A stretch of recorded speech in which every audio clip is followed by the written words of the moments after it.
Welcome to Sudheer edutech YouTube channel. నేను మీ సుధీర్ సార్ని. 2024 మే 17 వాళ్ళ current affairs. First question, world telecommunication డేను ప్రతి ఏటా ఏ తేదీని నిర్వహిస్తారు? వరల్డ్ టెలికమ్యూనికేషన్ డేను ప్రతి ఏటా మే 17న నిర్వహిస్తారు. వరల్డ్ టెలికమ్యూనికేషన్ డే ప్రతి ఏటా మే 17న ఎందుకు నిర్వహిస్తారంటే కనుక ఇంటర్నేషనల్ టెలికమ్యూనికేషన్ యూనియన్ ITU అంటారు. ఈ ITU ఎప్పుడు ఏర్పడిందంటే 1865 మే 17 ఏర్పడింది. ITU ఏర్పడిన సంవత్సరం 1865 మే 17. ITU ప్రధాన కార్యాలయం జెనీవా, స్విట్జర్లాండ్. ITU ప్రస్తుత చైర్మన్ బాగ్డాన్ మార్టిన్. ఇది ITU అనమాట, ఇంటర్నేషనల్ టెలికమ్యూనికేషన్ యూనియన్ అంటారు. 1865 మే 17 ఏర్పడింది. ప్రధాన కార్యాలయం జెనీవాలో ఉంది. దీని ప్రస్తుత చైర్మన్ ఎవరంటే కనుక బాగ్డాన్ మార్టిన్. ఈ ITU ఏర్పడిన సందర్భంగా మే 17ను వరల్డ్ టెలికమ్యూనికేషన్ డేగా నిర్వహిస్తారు ప్రతి ఏటా. ఈ ఏడాది theme world telecommunication day 2024 theme digital innovation for sustainable development. Digital innovation for sustainable development అనేది థీమ్ అనమాట. డిజిటల్ ఇన్నోవేషన్ అంటే డిజిటల్ ఆవిష్కరణలు, సస్టైనబుల్ డెవలప్మెంట్ అంటే సుస్థిరాభివృద్ధి. ఐక్యరాజ్య సమితి సుస్థిరాభివృద్ధి లక్ష్యాలు ఏవైతే ఉన్నాయో దానికి ఖచ్చితంగా చాలా ముఖ్యంగా ఉపయోగపడతాయి అన్నమాట ఈ డిజిటల్ ఆవిష్కరణలు. అదేనమాట ఈ ఏడాది theme digital innovation for sustainable development. ఇకపోతే మన భారతదేశానికి సంబంధించి మొట్టమొదటి టెలిగ్రాఫ్ లైన్ మన భారతదేశంలో లార్డ్ డల్హౌసీ గవర్నర్ జనరల్గా ఉన్న కాలంలో 1851లో కలకత్తాలోని డైమండ్ హార్బర్ వద్ద ప్రారంభించబడతాయి. మొట్టమొదటి టెలిగ్రాఫ్ లైన్ భారతదేశంలో కలకత్తాలోని డైమండ్ హార్బర్ వద్ద ప్రారంభించబడతాయి అన్నమాట. కాబట్టి గుర్తుంచుకోవాలి. భారతదేశ టెలిగ్రాఫ్ పితామహుడిగా లార్డ్ డల్హౌసీని చెప్తారు. భారతదేశ ఆధునిక టెలికమ్యూనికేషన్ పితామహుడిగా శ్యామ్ పిట్రోడా గారిని చెప్తారు. Father of Indian telecommunication Shyam Pitroda. ఇది గుర్తుంచుకోవాలి ఈ విషయాలు. ITU గురించి గుర్తుంచుకోవాలి. మన భారతదేశం టెలిగ్రాఫ్ లైన్ ఎప్పుడు ప్రారంభించబడింది, ఎవరు ప్రారంభించారు, ఆ పితామహుల పేర్లు, ఆ థీము, ఇవన్నీ కూడా మీరు నోట్ చేసుకొని చదువుకోవాలి దయచేసి. ఓకేనా? నిన్నటి క్లాస్లో నేను బయోడైవర్సిటీ డే, మనకు నిన్న బయోడైవర్సిటీ డే గురించి చెప్పుకున్నాం. దాని థీమ్ ఏంటి?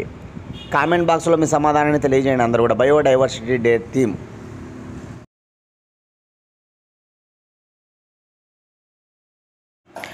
సెకండ్ క్వశ్చన్, ఫైనాన్షియల్ ఇయర్ 2024లో భారత్ యొక్క అతిపెద్ద వ్యాపార భాగస్వామి అయిన దేశం ఏది? ఫైనాన్షియల్ ఇయర్ 2023-2024లో భారత్ యొక్క అతిపెద్ద వాణిజ్య భాగస్వామి ఏదంటే కనుక చైనా అవతరించిందనమాట. చాలా ఇంపార్టెంట్. ఎందుకు ఇంపార్టెంట్ అంటే కనుక చైనా అనగానే మనకు ఓకేనా మన సరిహద్దుల్లో ఉద్రిక్త వాతావరణమే మనం చూస్తాం. మన దేశ సైన్యానికి చైనా సైన్యానికి మధ్య ఓకేనా ఉద్రిక్త పరిస్థితులు మనం చూస్తాం. ఓకేనా అక్కడ గొడవలే మనం చూస్తాం. అటువంటి నేపథ్యంలో ఈరోజు మన భారతదేశానికి అతిపెద్ద వాణిజ్య భాగస్వామిగా చైనా అవతరించిందనమాట. ఏ దేశాన్ని వెనుకకు నెట్టి అంటే అమెరికాను వెనుకకు నెట్టి. ఆ విషయాన్ని మనం గుర్తుంచుకోవాలి. అమెరికా అనేటువంటిది 2021 నుంచి 2023 వరకు భారతదేశ అతిపెద్ద వాణిజ్య భాగస్వామిగా కొనసాగింది. 2021 నుంచి 2023 వరకు అతిపెద్ద వాణిజ్య భాగస్వామిగా ఉన్న దేశం ఏదంటే అమెరికా. అటువంటి అమెరికాను ఇప్పుడు వెనుకకు నెట్టింది ఈ ఆర్థిక సంవత్సరంలో ఏ దేశం అంటే చైనా. చాలా ఇంపార్టెంట్గా ఆ విషయాన్ని మనం గుర్తుపెట్టుకోవాలి. ఎకానమీ రిలేటెడ్ కరెంట్ అఫైర్స్ అనమాట. ఓకేనా, చాలా ఇంపార్టెంట్ అనమాట. ఓకేనా, గుర్తుంచుకోవాలి. సరే, మనము దీనికి సంబంధించి ఎంత విలువ అనేటువంటిది మనం చూస్తే 11,840 కోట్ల డాలర్లు 11,840 కోట్ల డాలర్లు ఓకేనా వాణిజ్యం జరిగిందనమాట ఇది మన రూపాయలలో మీరు నోట్ చేసుకుంటే 9.88 లక్షల కోట్ల రూపాయలు, 9.88 లక్షల కోట్ల రూపాయలు అనమాట. అదే అమెరికా ఎలా ఉంది అంటే 11,830 కోట్ల డాలర్లతో అమెరికా రెండవ స్థానంలో ఉంది. 11,830 కోట్ల డాలర్లతో అమెరికా రెండవ స్థానంలో ఉంది. మన రూపాయలలో 9.87 లక్షల కోట్లు అనమాట, 9.87 లక్షల కోట్లు అనమాట. ఇవి నోట్ చేసుకోవాలి. అదేవిధంగా చైనా నుంచి మనం ఎగుమతి ఎంత చేసుకున్నాం, కానీ ఆ సరుకులు ఎగుమతి మనం ఎంత చేసుకున్నామంటే 10,170 కోట్ల డాలర్లు ఎగుమతులు చైనా నుంచి మనకు జరిగాయి అనమాట. చైనా నుంచి మనకు జరిగాయి, ఓకేనా, 10,170 కోట్ల డాలర్లు అనమాట. అదే మనం ఓకేనా దిగుమతి, ఓకేనా, చైనా దేశానికి చైనా నుంచి ఎగుమతి చేయబడింది మనం చెప్పాం. అదేవిధంగా దిగుమతులు చూస్తే కనుక 1,667 కోట్ల రూపాయలు అనమాట, డాలర్లు, 1,667 కోట్ల డాలర్లు జరిగిందనమాట. ఓకేనా, మనం దీన్ని మంచి అనుకోవాలన్నా చెడు అనుకోవాలన్నా అంటే కనుక మనకి ఇది నష్టమే అనమాట. ఎందుకంటే మన దేశం నుంచి ఎగుమతులు మాత్రం తక్కువగా జరిగాయి, చాలా తక్కువగా జరిగాయి. ఇక్కడ చైనా నుంచి ఇక్కడికి దిగుమతులు మాత్రం ఇక్కడ మనం బాగా చేసుకున్నాం అనమాట. అంటే చైనా బ్రాండ్లను మనం, చైనా సరుకులను మనం బాగా వాడుకుంటున్నాం అనమాట. కానీ మన దేశం వాటిని మాత్రం చైనా వాళ్ళు తక్కువగా వాడుకుంటున్నారు అనమాట. ఇది మన దేశ ఉన్నటువంటి వ్యాపారస్తులకి ఇది నష్టం కలిగించేటువంటి విషయమే అనమాట. ఓకేనా, కాబట్టి గుర్తుంచుకోవాలి, చాలా చాలా ఇంపార్టెంట్ అనమాట. ఎంత అనేటువంటిది ఇక్కడ విలువలు కూడా రాసుకోవాలి, మీరు ఆ వాల్యూ కూడా రాసుకోవాలన్నమాట. ఓకేనా, చాలా ఇంపార్టెంట్గా గుర్తుపెట్టుకోవాలి. ఓకేనా, ఇక 2022, 2023తో పోల్చినప్పుడు 2023, 2024 ఆర్థిక సంవత్సరంలో ఓకేనా ఎంత పెరిగింది ఈ విలువ చైనాకు మనకు మధ్య అంటే 3.24% పెరిగిందనమాట. ఇది అతి తక్కువగానే, ఓకేనా, 3.24% వాణిజ్యం పెరగడం అనేటువంటిది తక్కువనే అయినప్పటికీ కూడా అతిపెద్ద వాణిజ్య భాగస్వామిగా అవతరించిందనమాట చైనా. కాబట్టి గుర్తుపెట్టుకోవాలి, చైనా దేశంతో మన దేశంలోని 4 రాష్ట్రాలు ఒక కేంద్రపాలిత ప్రాంతం సరిహద్దు పంచుకుంటాయి అన్నమాట. అవి ఏంటి అంటే హిమాచల్ ప్రదేశ్, ఉత్తరాఖండ్, సిక్కిము, అరుణాచల్ ప్రదేశ్. హిమాచల్ ప్రదేశ్, ఉత్తరాఖండ్, సిక్కిము, అరుణాచల్ ప్రదేశ్ అనమాట. చైనాతో ఎక్కువగా సరిహద్దు పంచుకునే రాష్ట్రం అరుణాచల్ ప్రదేశ్ అనమాట. చైనా దేశంతో సరిహద్దు పంచుకునే కేంద్రపాలిత ప్రాంతం లడాక్ అనమాట. ఇలా చైనా దేశానికి మనకు మధ్య అత్యంత వివాదాస్పదమైనటువంటివి ఓకేనా ఏమున్నాయి అనేటువంటిది కామెంట్ బాక్స్లో మీరు సమాధానాన్ని తెలియజేయండి. చైనాకు మనకు మధ్య ఉన్నటువంటి వివాదాస్పద రేఖలు, లైన్స్, ఓకేనా, సరిహద్దు రేఖలు ఏమున్నాయి అనేటువంటిది మీరు కామెంట్ బాక్స్లో మీ సమాధానాన్ని తెలియజేయండి. నేను ఒక ఎగ్జాంపుల్ చెప్తున్నా, line of actual control, India China మధ్య వివాదాస్పదం అనమాట, లైన్ ఆఫ్ యాక్చువల్ కంట్రోల్ అనేటువంటిది. కానీ అదేవిధంగా సియాచిన్ గ్లేసియర్ కూడా ఉంటుందన్నమాట. కాబట్టి ఇంకా చాలా ముఖ్యమైనటువంటి లైన్ ఒకటి ఉంటుందన్నమాట, సరిహద్దు వివాదము. అది ఏదనేది కామెంట్ బాక్స్లో మీ సమాధానాన్ని తెలియజేయండి.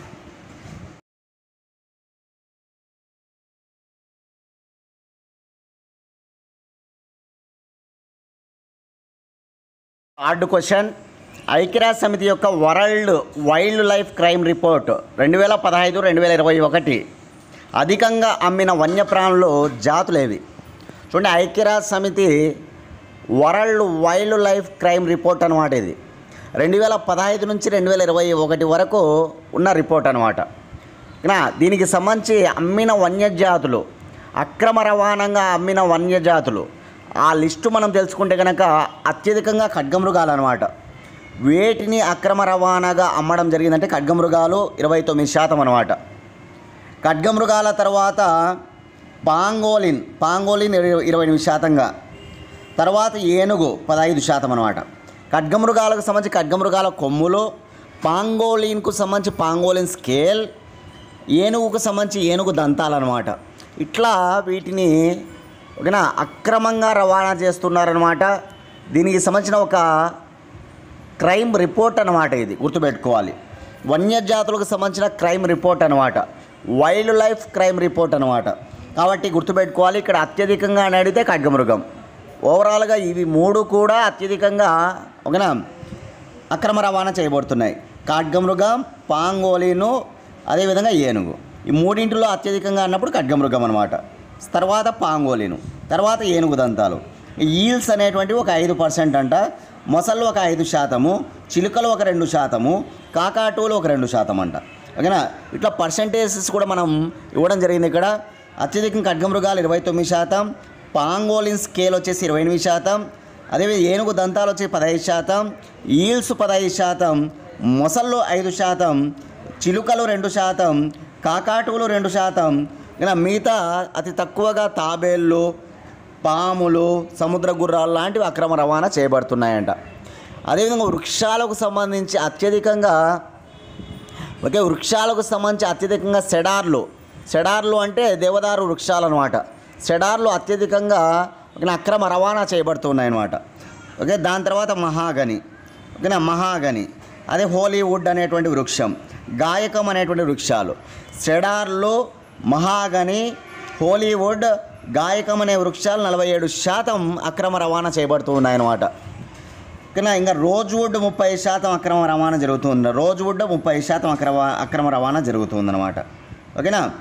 ఇట్లా మనకి వృక్షాల పరంగా దేవదారు వృక్షాలు లేదా సెడార్లు ఎక్కువగా అక్రమ రవాణా చేయబడుతున్నాయన్నమాట. ఇది నోట్ చేసుకోవాలి. World wild life crime report 2015-2021 అని హెడ్డింగ్ పెట్టుకొని దీన్ని విడుదల చేసిన సంస్థ ఐక్యరాజ్య సమితి. ఎక్కడ విడుదల చేసిందంటే ఆస్ట్రియాలోని వియన్నాలో జరిగిన సమావేశంలో భాగంగా ఈ రిపోర్ట్ను విడుదల చేయడం జరిగిందన్నమాట. ఇంకా ఏమి ఉన్నాయి జంతువులు, ఏమి ఉన్నాయి వృక్షాలు, ఇవి నోట్ చేసుకొని గుర్తుపెట్టుకోవాలి, చాలా ఇంపార్టెంట్.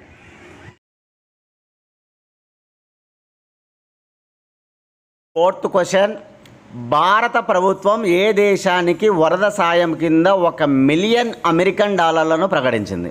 చూడండి, భారత ప్రభుత్వం ఏ దేశానికి వరద సాయం కింద $1 మిలియన్ ప్రకటించిందంటే కెన్యా దేశానికి. ఏ దేశానికి? కెన్యా దేశానికి అనమాట. ఇటీవల కెన్యాలో వచ్చినటువంటి వరద బీభత్సవం అంతా ఇంత కాదనమాట. ఏకంగా 210 మంది ప్రాణాలు కోల్పోయారు. ఓకేనా, వేలాది మంది ఓకేనా నిరాశ్రయాలు కావడం జరిగిందనమాట. 210 మంది ప్రాణాలను ఓకేనా తీసుకున్నటువంటి వరద అనమాట. కాబట్టి ఈ నేపథ్యంలో అక్కడ వారిని అందరూ కూడా, అన్ని దేశాలు కూడా ఆదుకోవాల్సిన అవసరం ఎంతైనా ఉంటుంది. ఈ క్రమంలో మన భారత ప్రభుత్వం ఈ వరద సాయం కింద $1 మిలియన్ ప్రకటించిందనమాట. ఏ దేశానికి? కెన్యా దేశానికి.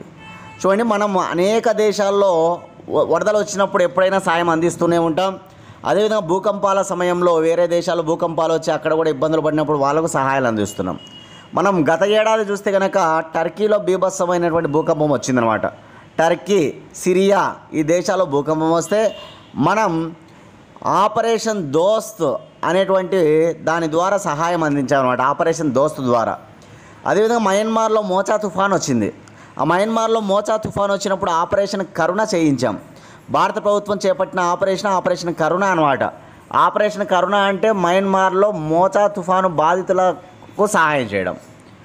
ఆపరేషన్ దోస్త్ అంటే కనుక టర్కీ దేశంలో భూకంప బాధితులకు సహాయం చేయడం. ఓకేనా, అట్లా మనం అనేక రకాలుగా సహాయాలు అందిస్తూనే ఉన్నాం. ఈరోజు కెన్యా దేశంలో వచ్చినటువంటి వరద ఓకేనా బీభత్సానికి వరద సాయం కింద మనం $1 మిలియన్ ప్రకటించా, గుర్తుపెట్టుకోవాలి. మే 3వ తారీఖున ఈ వరద అనేటువంటిది వచ్చిందనమాట అక్కడ. కాబట్టి మనం ఓకేనా సహాయం అందించడం జరిగింది. కెన్యా రాజధాని నైరోబి. కెన్యా దేశ భాష స్వాహిలి. కెన్యా దేశ కరెన్సీ షెల్లింగ్. కెన్యా దేశ ప్రస్తుత ప్రెసిడెంట్ ఎవరంటే కనుక విలియం రూటో అనమాట. గుర్తుపెట్టుకోవాలి, ఒక దేశం వచ్చినప్పుడు ఆ దేశ రాజధాని, ఆ దేశ భాష, ఆ దేశ కరెన్సీ, ఆ దేశ అధ్యక్షుడు, ఆ దేశ ప్రధానమంత్రి ఉంటే ప్రధానమంత్రి పేరు. ఓకేనా, రైల్వే ఎగ్జామ్స్కి ప్రిపేర్ అయ్యే వాళ్ళకు చాలా చాలా ఇంపార్టెంట్ అనమాట ఇవి. ఖచ్చితంగా కరెన్సీలు, రాజధానులు అడుగుతారనమాట. కాబట్టి ఖచ్చితంగా ఇంపార్టెంట్ దేశాల కరెన్సీలు, ఇంపార్టెంట్ దేశాల రాజధానులు చూసుకోవాలి, అధ్యక్షులు, ప్రధానమంత్రులు చూసుకోవాలి. ఓకేనా, చాలా చాలా ఇంపార్టెంట్. క్వశ్చన్ నెంబర్ 5, ఇటీవల ఎక్కడ జరిగిన వరల్డ్ హైడ్రోజన్ సమ్మిట్లో భారతదేశ తొలి పెవిలియన్ ప్రారంభించింది? సో ఇటీవల ఎక్కడ జరిగినటువంటి వరల్డ్ హైడ్రోజన్ సమ్మిట్లో భారతదేశం తొలి పెవిలియన్ ప్రారంభించిందంటే కనుక నెదర్లాండ్ దేశంలో. వరల్డ్ హైడ్రోజన్ సమ్మిట్ 2024 ఎక్కడ జరిగిందంటే కనుక నెదర్లాండ్లోని రోటర్ డ్యామ్లో జరిగిందనమాట. వరల్డ్ హైడ్రోజన్ సమ్మిట్ గుర్తుపెట్టుకోవాలి. 2024 ఎక్కడ నిర్వహించబడింది? నెదర్లాండ్లోని రోటర్డామ్లో నిర్వహించబడింది. మన భారతదేశానికి సంబంధించి ministry of new and renewable energy, ministry of new and renewable energy అనగా పునరుత్పాదక శక్తి వనరుల మంత్రిత్వ శాఖ కార్యదర్శి భూపేందర్ బల్లా ఈ పెవిలియన్ను ప్రారంభించడం జరిగిందనమాట. ఎవరు ప్రారంభించారంటే కనుక మన దేశ పునరుత్పాదక శక్తి వనరుల మంత్రిత్వ శాఖ కార్యదర్శి Bhupender Bhalla, new and renewable energy ministry secretary అనమాట. ఎవరంటే భూపేందర్ బల్లా, ఆయన ప్రారంభించారు. చూడండి, మనందరికీ తెలుసు నేషనల్ గ్రీన్ హైడ్రోజన్ మిషన్ 2023లో ప్రారంభించబడింది అన్నమాట. నేషనల్ గ్రీన్ హైడ్రోజన్ మిషన్ 2023లో ప్రారంభించబడింది. 2030 నాటికి 5 మిలియన్ మెట్రిక్ టన్నుల గ్రీన్ హైడ్రోజన్ సామర్థ్య ఉత్పత్తిని కోసం పనిచేయాలి. 2030 నాటికి 5 మిలియన్ మెట్రిక్ టన్నుల గ్రీన్ హైడ్రోజన్ సామర్థ్యం లక్ష్యంగా పనిచేస్తూ ఉందన్నమాట. చాలా చాలా ఇంపార్టెంట్, గుర్తుపెట్టుకోవాలా. 5 మిలియన్ మెట్రిక్ టన్నులు అనమాట గ్రీన్ హైడ్రోజన్ సామర్థ్యం. ఏ సంవత్సరం నాటికి? 2030 నాటికి అనమాట. ప్రస్తుతం 4 మిలియన్ మెట్రిక్ టన్నుల గ్రీన్ హైడ్రోజన్ సామర్థ్యం ఉందన్నమాట. దానిని 5 మిలియన్ మెట్రిక్ టన్నుల గ్రీన్ హైడ్రోజన్ సామర్థ్యానికి తీసుకురావాలి. ఆ విషయాన్ని గుర్తుపెట్టుకోవాలి. చూడండి, హైడ్రోజన్ అనేటువంటిది ఒక వాయువు అని మనందరికీ తెలుసు. ఈ హైడ్రోజన్ పరమాణు సంఖ్య 1. హైడ్రోజన్ పరమాణు సంఖ్య వచ్చేసి 1 అనమాట. ఈ హైడ్రోజన్ను కనిపెట్టింది కావెండిష్. హైడ్రోజన్ ఎవరు కనిపెట్టారంటే కావెండిష్ కనిపెట్టాడు. అత్యంత తేలికైన వాయువు హైడ్రోజన్. అత్యంత తేలికైన వాయువు హైడ్రోజన్ అనమాట. హైడ్రోజన్ తర్వాత తేలికైన వాయువు హీలియం అనమాట. హైడ్రోజన్ తర్వాత తేలికైన వాయువు హీలియం. సూర్యుని మీద అత్యధికంగా ఉండే వాయువు హైడ్రోజన్. సూర్యుని మీద అత్యధికంగా ఉండే వాయువు హైడ్రోజన్ అనమాట. వాతావరణంలో ఎక్కువగా ఉండే వాయువు నత్రజని అనమాట. నత్రజని. భూమి లోపల అత్యధికంగా ఉండే వాయువు ఆక్సిజన్. భూమి లోపల అత్యధికంగా ఉండే వాయువు ఆక్సిజన్ అనమాట. గుర్తుపెట్టుకోవాలి కాస్త, ఓకేనా? కెమిస్ట్రీ రిలేటెడ్గా, ఓకేనా? రైట్.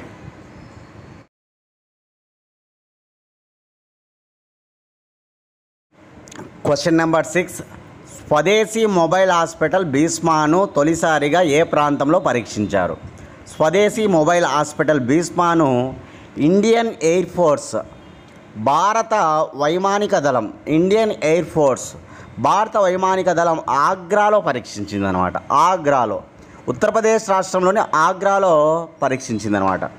ఆగ్రా నగరం యమునా నది ఒడ్డున ఉంటుంది. ఆగ్రాలో తాజ్మహల్ ఉంటుంది. తాజ్మహల్ కూడా యమునా నది ఒడ్డునే ఉంటుందన్నమాట. అటువంటి ఆగ్రాలో ఇండియన్ ఎయిర్ ఫోర్సు, ఓకేనా, సహాయక్ హిట్ మరియు మైత్రి కోసం భారత్ హాస్పిటల్ ఇనిషియేటివ్ను ఇక్కడ చేయడం జరిగిందనమాట.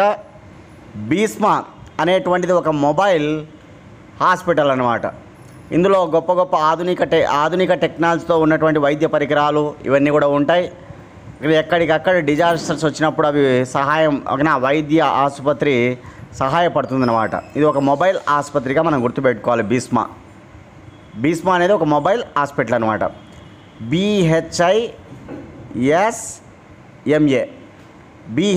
BHISMA అనగా బ్యాటిల్ ఫీల్డ్ హెల్త్ ఇన్ఫర్మేషన్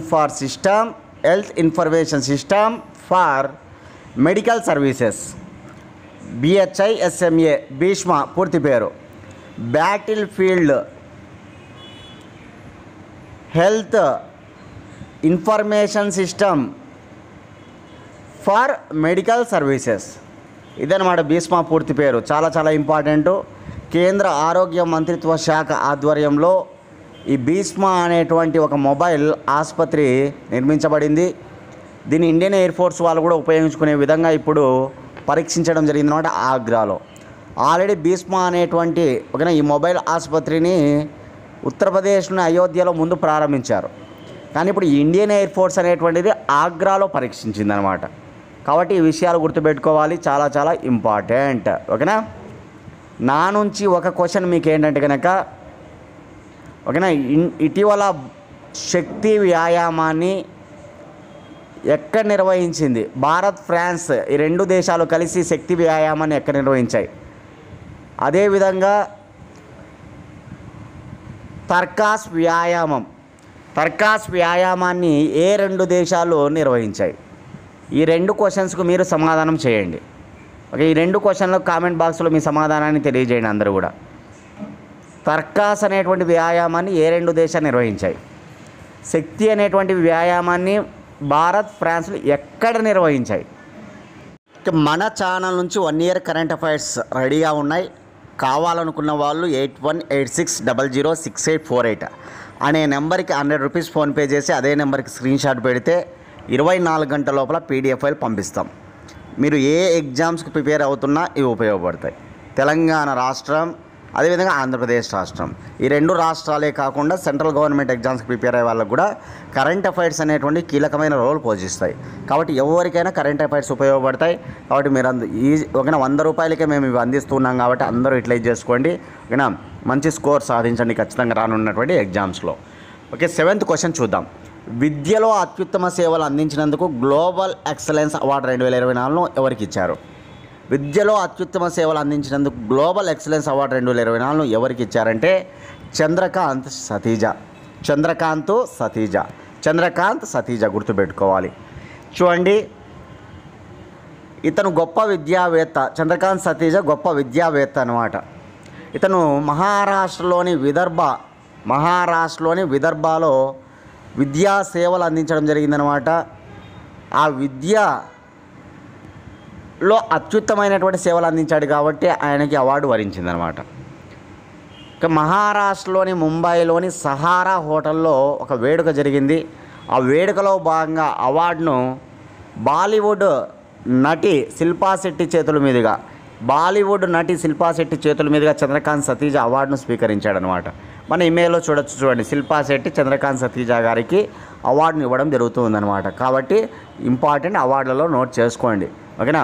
నా నుంచి మీకు ఒక క్వశ్చన్ ఏంటంటే కనుక, ఈ ఏడాది పద్మవిభూషణ్ 5 మందికి ఇవ్వడం జరిగిందనమాట. 5 మంది పేర్లు కామెంట్ బాక్స్లో మీ సమాధానాన్ని తెలియజేయండి అందరూ కూడా. పద్మవిభూషణ్ పొందిన వాళ్ళు 5 మంది. ఓకేనా. తెలుగు రాష్ట్రాల నుంచి 2 ఉన్నారు, తమిళనాడు నుంచి 2 ఉన్నారు, బీహార్ నుంచి 1 ఉన్నారనమాట. ఈ మొత్తం 5 మంది పేర్లు కామెంట్ బాక్స్లో మీరు సమాధానాన్ని తెలియజేయండి.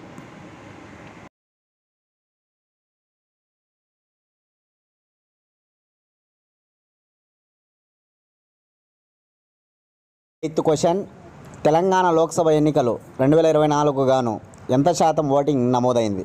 చూడండి, తెలంగాణ లోక్సభ ఎన్నికలు జరిగాయి మనందరికీ తెలుసు 2024లో. ఓకేనా. ఈ సందర్భంగా ఎలక్షన్ కమిషన్ ఓటింగ్ శాతం గురించి చెప్పడం జరిగిందనమాట. నోట్ చేసుకోవాలి. 65.67% లోక్సభ ఎన్నికల ఓటింగ్ జరిగిందనమాట. ఇక్కడ మనకి లోక్సభ ఎన్నికల పరంగా తీసుకున్నప్పుడు అత్యధిక ఓటింగ్ శాతం ఏ నియోజకవర్గం అంటే భువనగిరిలో అత్యధిక ఓటింగ్ జరిగిందనమాట. ఎంత ఇక్కడ శాతం అంటే 76.78% ఓటింగ్ శాతం జరిగింది. భువనగిరి లోక్సభ నియోజకవర్గంలో ఓటింగ్ శాతం 76.78గా గుర్తుపెట్టుకోవాలి. తెలంగాణలో మొత్తం 17 లోక్సభ స్థానాలు ఉంటాయన్నమాట. ఈ 17 లోక్సభ స్థానాల్లో అత్యధిక ఓటింగ్ ఎక్కడ జరిగిందంటే కనుక భువనగిరి లోక్సభలో జరిగింది. ఇక తక్కువ ఓటింగ్ హైదరాబాదు లోక్సభ నియోజకవర్గంలో జరిగింది. కానీ ఓటింగ్ శాతం తక్కువ ఎక్కడంటే కనుక హైదరాబాదు లోక్సభ నియోజకవర్గం. పర్సెంట్ కేవలం 48.48%, 48.48% మాత్రమే హైదరాబాదులో. అదే భువనగిరిలో అయితే అత్యధికంగా 76.78%. రాష్ట్ర వ్యాప్తంగా మొత్తం అయితే కనుక 65.67% అనమాట. ఈ 3 నోట్ చేసుకోండి, చాలా ఇంపార్టెంట్. ఇటీవలనే ఆంధ్రప్రదేశ్ అసెంబ్లీ ఎన్నికలు, ఆంధ్రప్రదేశ్ లోక్సభ ఎన్నికలు 2 జరిగాయి. ఇక్కడ కూడా మనం చెప్పుకున్నాం.